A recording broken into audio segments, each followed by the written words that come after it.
Team Daddy Frankie. Dahil siya po ay yung idolo sa ginagawa ng Team Daddy Frankie. Kaya syempre sinama natin si Miss Angel para makita rin nila dahil maanga rin sila sa mga ginagawa ni Miss Angel. Para mga kababayan, ito po ay pangalawang pagsama ni Angel sa amin sa pagtulong sa ating mga kababayan. Angel, ready ka na ba? Ayan. So, kumusta yung mga message mo? Pasensya ka na, medyo matagal bago kami nakapunta. Ayan, nandito ang Team Daddy Frankie, si Miss Angel. Oh, yan mga kasamahan ko, si PJ27, sa Motovlog. Ayan. Diyan, ikabit ko lang yung mic, okay lang? Ayan. Hindi nakasama yung iba nating mga kasamahan kasi may ginagawa, no? Mga kababayan, lagi nga, ayun po sa aking sinabi kanina, si Jan. Napansin ko meron kang? Meron. Nasa 1 pa lang. So, marunong ka naman, nag-a-upload. Ako marunong sa reels lang po. Sa reels Saka mga long sport video lang. Pero matanong ko lang, ano nang trabaho ka noon?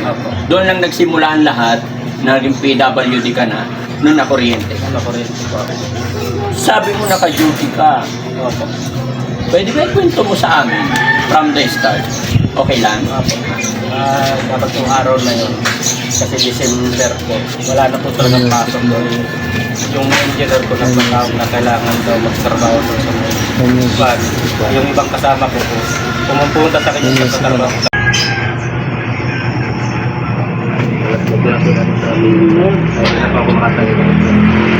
Actually, yung pan ko talaga, pero pa po akong therapy, pero dito lang ko natapos mga wala na po magpapasay sa anak ko. Kung ako magpapakompay para sa therapy ko, wala magbabantay ng anak ko kasi sabi, wala na rin kong budget ko. Kaya okay na po sa akin. Okay na yan. Okay, nagapang-gapang na lang po ako dito. Bago hindi ka talaga makakatayo. Hindi. Gapang lang po. Dati po nung wala pa akong school, gapang nagapang po. Ganon din pati itong isa.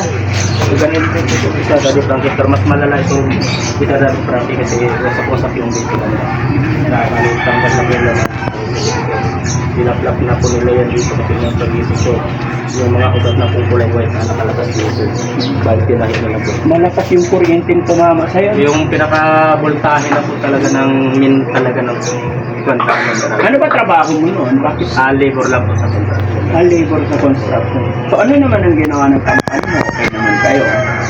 Sa bill lang po ng hospital po sa araw lang po ang paano dito ba kasi kagamot ko lang po yung sa mga pantusok lang po sa pinukunan lang pinubuhay lang pinapang hindi ko patay doon na po malaki tanggap ko para sa nasa so opera po sa akin kasi linggo-linggo pa ako yung kinakaskas ko yung buong katawan ko ito kinakaskas ko tinatanggal ko yung mga dilaw po mga pagtrabaho.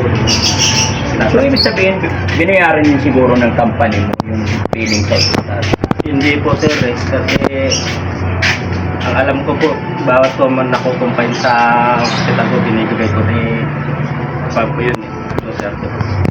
Nakakapag may anak po kayo sa meron po, kasi nagtitinda pa ako ng balot, bali 10 na po.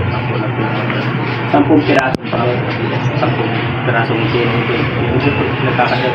Kasi pag nabenta ko po yun, meron po pang 100. Yung tutubuhin ko. Yun na po pinagkakasit. Sa 10 pirasong balot, 10 pirasong pino, may 100 kang kita. 100 sa simula po alas 3 mo hanggang Alas 3 ng hapon? Alas 3 ng hapon. Magluluto po ako ng mga alas 2 po, alas 3. Wala po ako. Paikot-ikot na po. Paano yun? Naka-wheelchair ka? Opo. Nakakayanan mo naman. May power pa naman yung paa mo. Bale pa na ako. Wala na. Nawalan lakas talaga. Ito. Dito lang pinapatong na lang po yung styro box sa kanito. Titindag po lang. Pati yung paa mo nawalan ng laman din talaga. Ito bali Daddy Frankie. Kaya po nagpatong-patong na Street na po siya dati, Frank. Street Dapat na? di po po yan.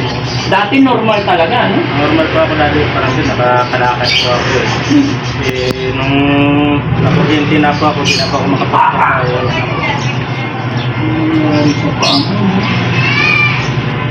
Ganon din yung isa. Yung isa dito, dati po ako dati. Kaya lang pero, wala rin kung, hindi na po siya nakakagalaw dati.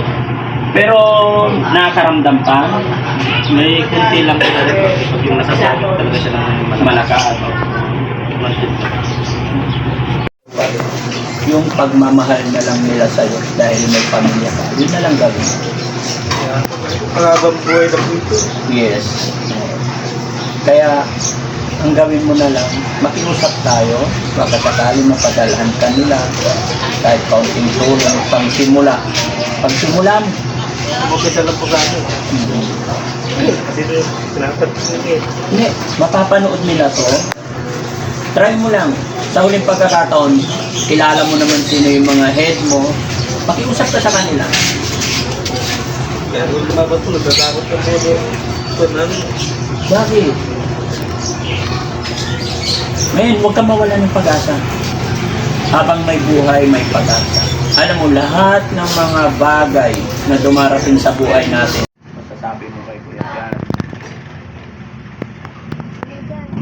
Wala rin po kasi akong nagsisimula pa lang din po ako sa pag-vlog. Tapos kaya po sumasama-sama ako na Daddy Frankie para matuto din po. Dasal lang po tayo palagi. Ang matutulong ko lang po sa inyo yung isama kayo lagi sa panalangin ko na maging maayos po ang buhay niyo. Na kahit yung sa pagsisinda niyo po, may makatagpit, maano naman po yung ano mo lang. Hindi mo Bumata na. yung matutulong kayo. Para makapagsisimula po kayo po. Sana po magtuloy-tuloy. Tindahan. Para meron ako kasama araw-araw sa bahay ng anak ko. Kasi masama ko 200 lang sa asawa ko. Kaya pinagkakasit. 200 ang sweldo ng asawa mo. Pinagkakasit namin yung sa kuryente namin. Eh, tulad nito dahil Frank eh, wala din kami CR din. Wala CR. Ang CR ko lagi namin yung plastic. Bisit-bisit na yung bahay. Ba't wala? Napuno na po yung kukulit. Napuno. Kaya, binuhusan na ko na. So pag may puhunan ka, dito magtitinda ka.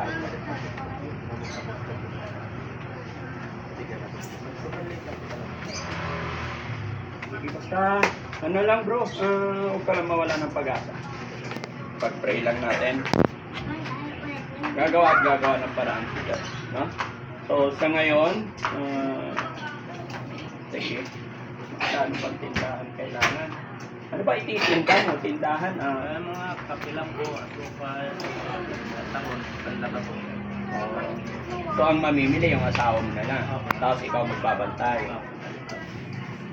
Kasi, titinda ako ng bulot, mayroon ko po kita ng bulot. Kaya no, kaya mo. Pero yung hindi na talaga mabulot.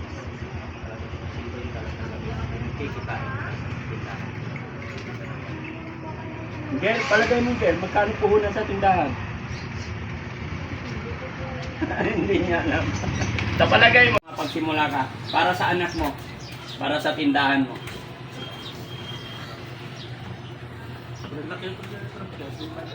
Para sa iyo yan. Biyaya ng Panginoon yan. Tapos gusto ko makapagsimula ka sa tindahan mo. Ha? Salamat po dito doon, dati tabi. Gagawin ko talaga yung business ako. Tinda nila po talaga. Mapakita ko po yun. Huwag mo ipakita sa akin, hindi para sa akin, para sa anak mo, para sa iyo. Ha? Salamat po. Yan yung sinasabi ko na gagawa ng paraan si God. Hindi mo aasahan yung araw dating na biyaya ni God. Basta tuloy-tuloy lang tayong magtiwala kay God. No? So, kasi kahit kami man, perang yan ay hindi rin sa akin. Kung sa kaloob din ni God para ibigay sa inyo.